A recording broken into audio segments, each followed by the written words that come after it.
Here is the latest violence, and this is a string of 3 big shootings within about 5 hours. The latest at 1:53 a.m. And imagine this shooter knows where to get the victim. He's up on a 3rd floor bedroom, so he breaks into this house, which is completely dark because everybody's asleep. He manages to go up all the stairwells in the dark, goes into a middle 3rd floor bedroom.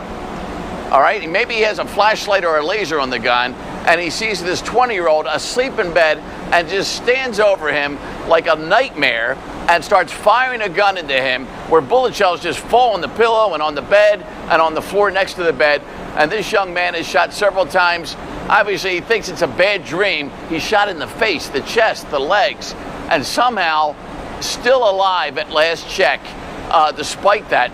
Then the shooter, who woke up all the other 9 people in the house, as he runs down the stairs and out, the young man's stepfather and mother just see a shooter running down 43rd Street right off of Lancaster at last check.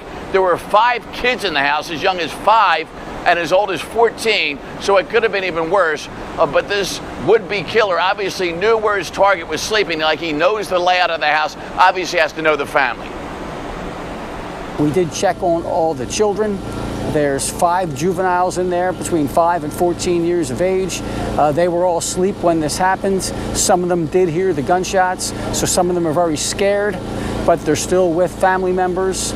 No one else inside of the property was struck. So it appears that this 20-year-old, who was in bed by himself in the 3rd floor middle bedroom, it appears that he was targeted because the spent shell casings are in that bedroom on the floor, and some of the shell casings are actually in the bed, and there's actually bullet holes in the mattress.